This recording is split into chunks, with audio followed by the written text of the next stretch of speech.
بسم اللہ الرحمن الرحیم۔ السلام علیکم دوستو۔ انسان اپنی تخلیق میں ایک اکائی ہے، مگر اس کے کردار مختلف ہیں۔ اللہ تعالیٰ نے حضرت آدم علیہ السلام کو مٹی سے تخلیق فرمایا، پھر ان سے ہی ان کا جوڑا بنایا۔ عورت کی تخلیق اللہ تعالیٰ نے مٹی سے کیوں نہیں کی اور اسے مرد کی پسلی سے کیوں بنایا؟ سائنس اس بارے میں کیا کہتی ہے اور اللہ تعالیٰ نے قرآن مجید میں اس کے بارے میں کیا ارشاد فرمایا؟ یہی ہماری آج کی ویڈیو کا موضوع ہے۔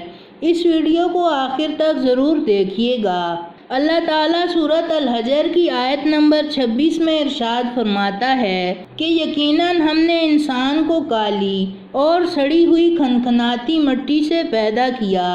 روایات میں آتا ہے کہ جب اللہ رب العزت نے حضرت آدم علیہ السلام کو پیدا کرنے کا ارادہ فرمایا تو اللہ تعالیٰ نے اپنے مقرر فرشتے حضرت اسرائیل علیہ السلام کو حکم دیا کہ زمین سے ایک مٹھی مٹی کی لے آئیں۔ اللہ تعالیٰ کے حکم کے مطابق حضرت اسرائیل علیہ السلام جب زمین پر آئے اور ایک مٹھی مٹی اٹھائی تو پوری زمین کی اوپر کی پرت چھلکے کی طرح اتر کر آپ کی مٹھی میں آ گئی، جس میں 60 رنگوں اور مختلف کیفیتوں والی مٹی تھی۔ مٹی کے ان رنگوں میں سرخ و زرد، سیاہ و سفید، تلخ و شیریں، نرم و سخت، پھیکی اور نمکین کیفیتوں والی مٹیاں شامل تھیں۔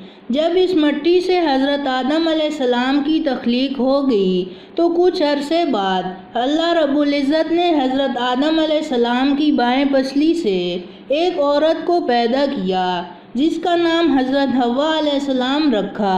حضرت حوا علیہ السلام اس روئے زمین پر تشریف لانے والی پہلی خاتون تھیں۔ حضرت ابو ہریرہ رضی اللہ تعالیٰ عنہ نبی اکرم صلی اللہ علیہ وآلہ وسلم کا یہ فرمان نقل فرماتے ہیں کہ جو شخص اللہ رب العزت اور آخرت کے دن پر ایمان رکھتا ہو وہ اپنے پڑوسی کو اذیت نہ پہنچائے اور خواتین کے بارے میں بھلائی کی نصیحت قبول کرو۔ انہیں پسلی سے پیدا کیا گیا اور پسلی میں سب سے ٹیڑھا حصہ سب سے اوپر والا ہوتا ہے۔ اگر تم اسے سیدھا کرنے کی کوشش کرو گے تو تم اسے توڑ دو گے اور اگر اس کے حال پر رہنے دو گے تو وہ ٹیڑھی رہے گی۔ لہٰذا خواتین کے بارے میں بھلائی کی نصیحت قبول کرو۔ شریعت میں بہت سے معاملات میں عورتوں اور بچوں کے بارے میں ایک ہی حکم رکھا گیا، جیسا کہ باجماعت نماز کا مسئلہ، جمعے کا مسئلہ وغیرہ۔ ان احکام سے یہ ظاہر ہوتا ہے کہ عورتوں کے ساتھ بھی بچوں کی طرح نرمی کا رویہ اختیار کرنا چاہیے۔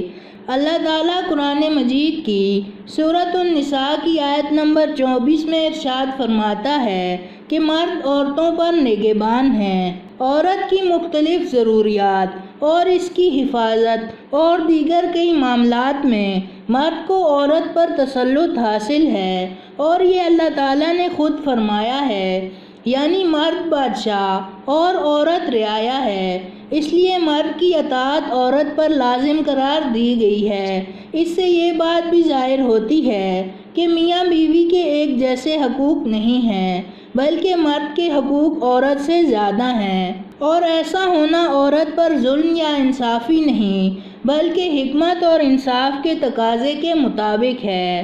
بہت سے علماء اور فقہاء اس بات پر بحث کرتے ہیں کہ ہر انسان مٹی سے ہی بنتا ہے یا پھر حضرت آدم علیہ السلام مٹی سے بنے ہیں۔ تو یہ کہا جاتا ہے کہ حضرت آدم صرف مٹی سے بنے ہیں اور باقی انسانوں کے بارے میں مٹی سے بنا ہوا اس لیے کہا جاتا ہے کیونکہ انسان مٹی میں اگنے والی غذائیں کھاتا ہے اور اسی سے نطفہ بنتا ہے جو انسان کی تخلیق کا باعث بنتا ہے۔ اس بارے میں سورۃ طٰہٰ کی آیت نمبر 135 میں اللہ تعالیٰ ارشاد فرماتا ہے کہ ہم نے تمہارے جد امجد حضرت آدم علیہ السلام کو زمین سے پیدا کر کے تمہیں اس سے ہی بنایا اور تمہاری موت اور دفن کے وقت اسی زمین میں تمہیں پھر لوٹائیں گے اور قیامت کے دن اسی زمین سے تمہیں دوبارہ نکالیں گے۔ بعض مفسرین اس آیت کا حوالہ دے کر کہتے ہیں کہ اللہ تعالیٰ نے انسان کو مٹی سے پیدا کیا۔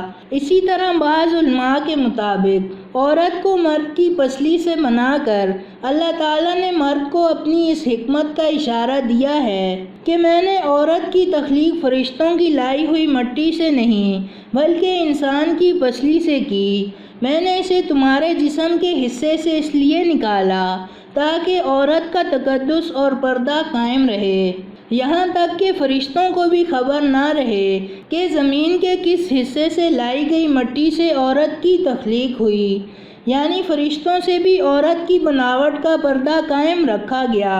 اس دنیا کی پہلی خاتون یعنی حضرت حوا علیہ السلام بھی حضرت آدم علیہ السلام کی پسلی سے نکلیں، جن کی وہ منکوحہ کہلائیں، یعنی جن کے نکاح میں آئیں۔ اب یہ سوال پیدا ہوتا ہے کہ آخر عورت پسلی سے ہی کیوں نکلی؟ کیا عورت کو ٹیڑھا پن پسلی سے نکلنے کی وجہ سے ملا؟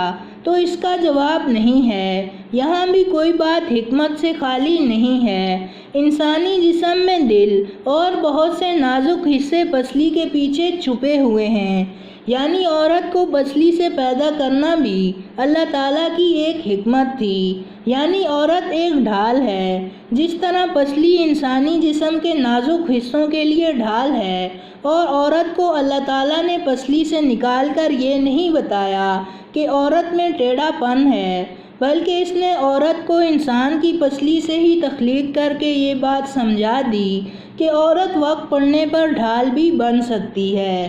عورت ماں، بہن، بیٹی اور بیوی بھی ہے۔ کبھی بھی کسی کی عزت کو مت اچھالیں، جتنا ہو سکے ہر بات میں مثبت پہلو ڈھونڈیں۔